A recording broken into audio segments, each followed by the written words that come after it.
This is Change Radio News, the news read by Shamiso Sibanda. Here are the headlines. MDC Alliance weighs in on the Beitbridge border post crisis. 60 nurses test positive for COVID-19 at Harare Central Hospital. And finally, outrage over DJ Fanta's arrest and sentencing. And now for the news in detail.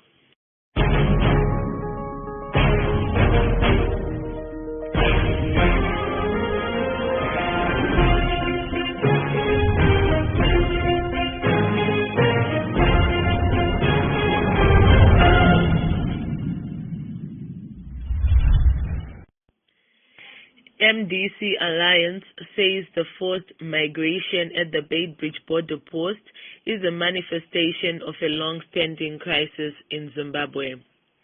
In a statement, the spokesperson for the MDC Alliance, Advocate Fazai Mahere, says the failure of political governance is responsible for the poverty which has precipitated the migration of Zimbabweans to South Africa.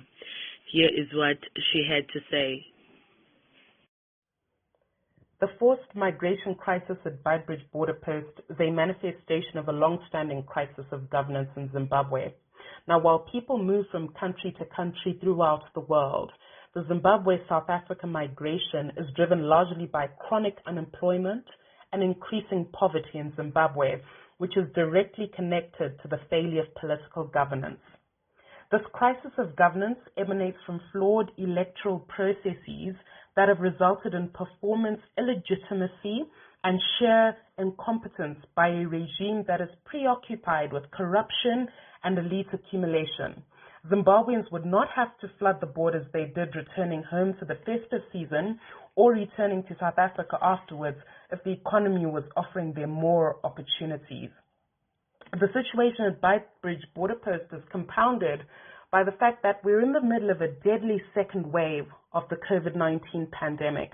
The crowds gathered there seeking passage to South Africa make a mockery of the rules against public gathering, social distancing, and cleanliness. There are legitimate fears that such gatherings are super spreaders of the virus, which is a hazard to communities both in Zimbabwe and in South Africa.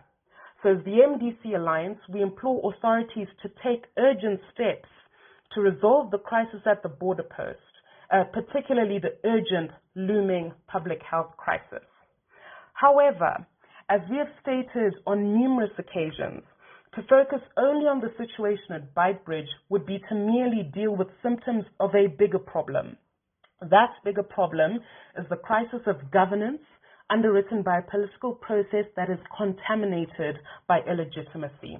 It's very important to attend to the bigger problem, otherwise the situation at Beitbridge will be repeated and it will certainly be worse next time round. Still at Beitbridge border post, the mayor of Beitbridge says that there's too much congestion at the border post, with some travelers sleeping in the open and with no social distancing. Speaking to Change Radio, the mayor appealed for mobile sanitary services. Let's hear more from him. Hello, good evening. This is Mayor Chitsunge from Beitbridge. Just thought I should share with you what's happening in Beitbridge at the moment. We have serious congestion, both from the private vehicles and the cross-border commercial trucks. Our roads are basically congested from the engine robot. For those that are familiar with Beitbridge, from engine all the way to the border, all the lanes are blocked, and it's really difficult for us to maneuver. At the same time, right at the border, there's probably over 1,000 people that are stuck between the SA and the Zim border, mainly because they need COVID certificates, and a number of people have come up with fraudulent certificates, and they are having to be returned back to Zim so that they bring proper documentation. Now, the other worrying thing that we have at the moment is the people that are in the queues. There's basically open defecation, and my main worry is we might have a cholera threat. It's looming, and they are littering all over. It's a bit difficult for council employees now to try and be able to catch up with the rate at which they are dumping litter. At the same time, we also have another threat where people have, those that are turned back, because they have to be at work in SA, some of them, they are having to take the alternative route of illegal border crossing. And at the moment, the river is flooded. Some could be drowned, or we have rather had some incidents of drowning. We have also had some incidences of crocodile attack. I think basically at the moment there's about 7 people that have been drowned. So we have a serious challenge. Perhaps my suggestion might sound crazy, but with the lack of social distancing in the border, at the moment people are squashed. There is also that risk of the spread of the COVID-19, and my wish would have been if things were all right, people would rather go back home. Also is to take note is some of the guys that are in the queues with their private vehicles. They are South African registered, and they use TIPs to come on holiday, and those TIPs they expire, and they might face challenges of penalties. So you find most of them they are worried about all those things. The MDC Alliance has castigated Minister of Local Government and Public Works, July Moyo, for interfering too much in councils. This comes after the Ministry of Local Government and Public Works says it approved 2021 budgets for 52 local authorities out of the 92 councils across the country, with some failing to adhere to budget requirements. Let's hear from Honorable Cecile Zizai, Secretary for Local Government in the MDC Alliance. Today we woke up to sad news from Minister July Moyo. He pronounced that local authorities that fail to comply with budget guidelines will suffer the following consequences. That they may fail to get devolution funds, or they may get their budgets passed late, hence losing necessary revenue. This is very sad. Firstly, the Minister of Local Government has got no business interfering with budget processes of devolved and elected local authorities. He must allow local authorities to budget for themselves, to budget for their peculiarities, and to budget out of their own initiatives in consultation with their communities. So that's the first problem we face. The next problem that we face is that devolution funds should not be distributed based on the appetite or lack of same of any local authority.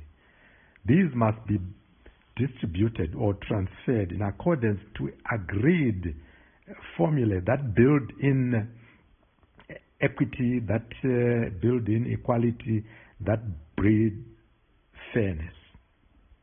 This is what we think makes sense. Thirdly, if you deny local authorities devolution transfers simply because of the ineptitude of some council or councillors and their staff, it's sad because end of the day, you are not punishing these councillors and officials. You are actually punishing the hard-pressed communities, the general person, the person in the street, the ordinary man and woman who lives in that locality, then doesn't benefit from the national fiscal transfers. We think that Minister July Moyo must just hands off these processes, build a formula that builds in equity and equalization for the poorer local authorities. For indeed, not all local authorities are at equal footing in terms of their revenue basis. Police brutality continues in Zimbabwe, with numerous reports of people being beaten up by the Zimbabwean public police. In a recent incident in Harare, police beat up a woman who was going to work. Change Radio caught up with the woman, and this is what she had to say.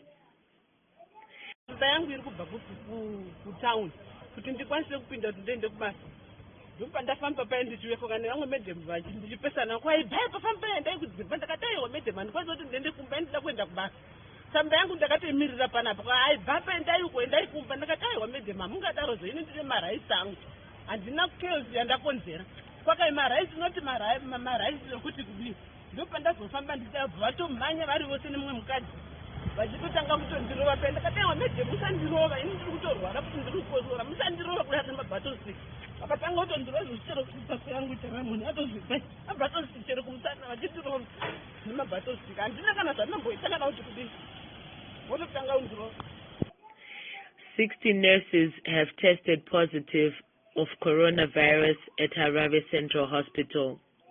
This comes after the government of Zimbabwe has failed to provide personal protective gear for the frontline staff across the country. Senior government officials have come under fire for corruption, which includes looting of the COVID-19 funds and gross mismanagement of the natural resources. Still at Harare Hospital, nurses have reportedly downed their tools, saying they will only get back to work after receiving proper protective gear. This comes after a matron has died from a suspected COVID-19 case. And now for entertainment news. Chill Sport Records DJ Fantan and his two co-accused were yesterday convicted for organizing an illegal New Year's bash in Harare's most popular suburb, Mbare. The three were convicted on their own plea of guilt to contravening Statutory Instrument 77 of 2020 of the COVID-19 regulations when they appeared before Harare Magistrate Wongai Guuriro. They were sentenced to 12 months in prison each, with 6 months suspended on good behavior. This angered residents of Mbare, who say they do not deserve a harsh sentence. Let's listen in.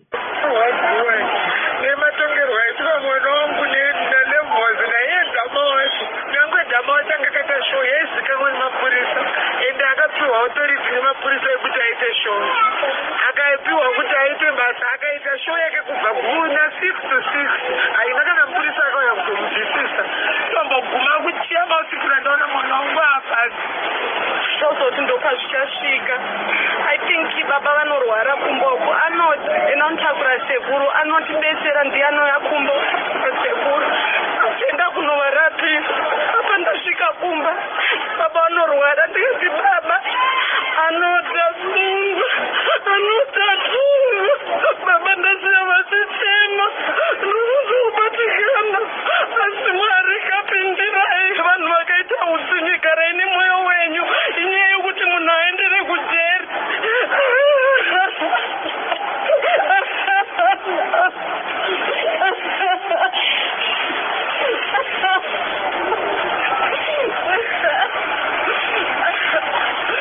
I can say ndongotaura kuti akandibatsira zvakawanda kumalevels and Fantan vakadeedza producer break tidaita video rangu rinonzi zvandofarira and he helped me a lot akandibatsira zvikuru and I can say the fact that urimo mukati ndanzwa ndarwadziwa stereki I'm so sorry. Kumuderedza zvinhu zvatigumbura isi munombai imhosva yakaparwa bati vana vadiki ngadai vavaregererawo vasina kuvatonga vakaisa emo pafudza vasina vangovatoora ito mafirst offenders tiende yacommunity service kana kuti bvisaiwo faini yekuti. To end this bulletin, here are the headlines once again.